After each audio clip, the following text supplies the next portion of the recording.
लड़की ने अपने गाल पर 3 बार टैप किया। यह मॉर्स कोड भाषा है जिससे वो कैदी से बात करने की कोशिश कर रही है, जिसका थोड़ी ही देर में सर कलम होने वाला है। लेकिन कैदी उसे देखकर कोई हरकत नहीं कर रहा था तो वो बहुत डर जाती है। लेकिन तभी कैदी अपनी आंखों से संकेत करने लगता है। वो अपनी आंखों की पलकों को बार बार झपकाता है। इसके बाद लड़की समझ जाती है कि उसने क्या कहा और वो एक पेपर पर नोट कर लेती है। अब वो उसकी बताई हुई जगह पर आ जाती है और वहाँ पर लगी एक ईंट को पुश करती है, जिसके बाद वहाँ पर एक गेट खुल जाता है जिसके अंदर एक लग्जरी कार निकलती है। अब वो उसे लेकर निकल जाती है और 37 किलोमीटर वाले साइन के पास आकर रुक जाती है, जिसके बाद वहाँ का दरवाजा ऑटोमेटिकली खुल जाता है और वो गुफा के अंदर आ जाती है। अब वो वही पासवर्ड डालती है जो उस कैदी ने उसे बताया होता है, जिसके बाद तिजोरी का लॉक खुल जाता है और वो अंदर आ जाती है। तभी वो देखती है कि वहाँ पर बहुत ढेर सारे पैसे रखे होते हैं, जिसके बाद वो सबसे ज्यादा मोटी गड्डी वाले पैसे को अपने लिए रख लेती है। अब वो वहाँ से पीली और हरी शीशी को ले लेती है। अब सब तैयार है, जिसके बाद वो सीधा पुलिस स्टेशन चली जाती है और पुलिस मिनिस्टर से मिलने को कहने लगती है। अब जैसे ही वो मिनिस्टर के रूम में आती है तो मिनिस्टर फौरन ही दरवाजा बंद कर लेता है। अब वो उससे बातें करने लगता है और बताता है कि वो उसके प्यार में पागल हो चुका है और हर समय उसी के बारे में सोचता रहता है और वो उसके लिए कुछ भी कर सकता है।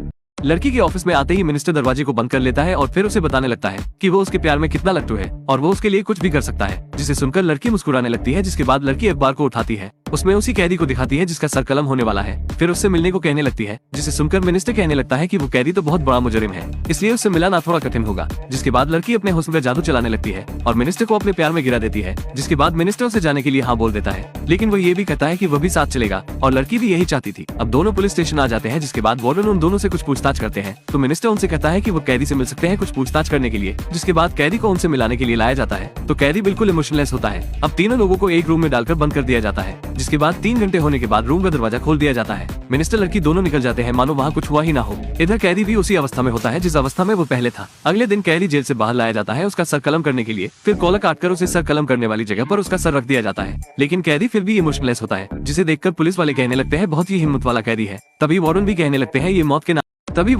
लगते हैं कि बिल्कुल ये मौत के नाम से एक बार भी नहीं डरा। इस बात से शेरिफ चौंक जाता है। फिर वह याद करता है जब उसने इस कैदी को पकड़ा था तो उसके घर पर बहुत से इंसानी मास्क थे जो वो चेहरा बदल कर चोरी करने के लिए इस्तेमाल करता था। जिसके बाद वो जल्लाद को रोकने ही वाला होता है, लेकिन जब तक बहुत देर हो चुकी होती है, गर्दन धड़ से अलग हो चुकी होती है। पिछली रात मिनिस्टर जब कैदी से मिलने आया था तो एना ने उसे इंजेक्शन लगा दिया था जो वो अपने अड्डे से लाई थी, जिसके तुरंत बाद मिनिस्टर के दिमाग ने काम करना छोड़ दिया और वो एक चलती फिरती लाश बन गया था। जिसके बाद वो जो मास्क अपने साथ लाई थी उसे कैदी को और मिनिस्टर को पहना दिया। जिसके बाद कैदी मिनिस्टर बन के वहाँ से बड़े आराम से निकल गया। शेरिफ को पता चल गया है कि जिसका सर कलम हुआ वो मिनिस्टर था, लेकिन वो इस बात को राज रखता है क्योंकि इससे लोग डर सकते हैं। जिसके बाद कैदी को पकड़ने का ऑर्डर दे देता है। इधर दूसरी तरफ कैदी अनजान है कि उसका पता चल गया है, इसलिए वो मिनिस्टर बनके खुलेआम घूम रहा है। अब वो मिनिस्टर के ऑफिस में आ जाता है और तिजोरी को ढूंढने लगता है। तभी उसे उसमें एक चाबी मिलती है। फिर उसकी नजर बाहर बैठी औरत पर पड़ती है जो पुलिस से बात कर रही होती है, जिससे उसे पता चल जाता है कि उसके राज से पर्दा हट चुका है। जिसके बाद वो चुपके से पीछे वाले दरवाजे से चला जाता है। इधर पुलिस भी इसे पकड़ने आ रही होती है, लेकिन वो उनके सामने से चुपके से निकल जाता है।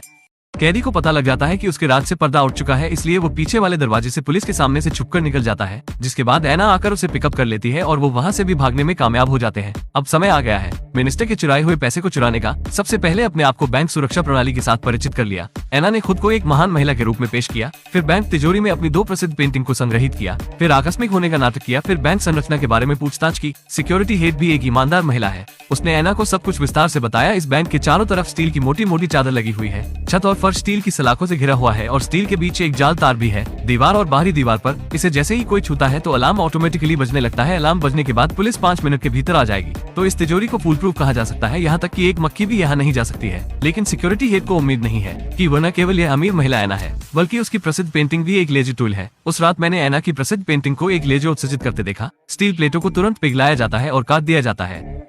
इस बीच कैदी ने भी अपना औजार ले लिया। अब सब कुछ तैयार है।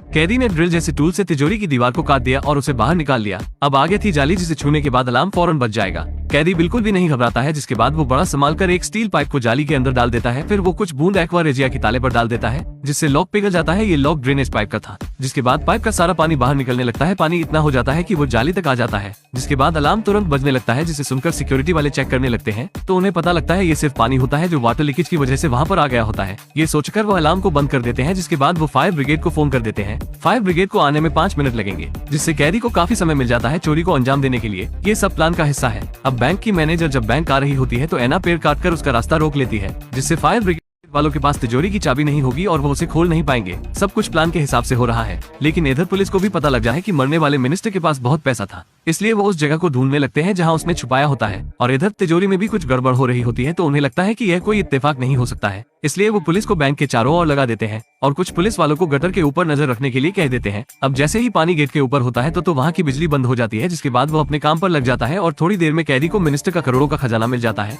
अब जब कैदी ऊपर आ रहा होता है तो ऊपर पुलिस पहरा दे रही होती है, लेकिन ऐना उन्हें ठिकाने लगा देती है और दोनों चोरी करके वहाँ से भागने में कामयाब हो जाते हैं।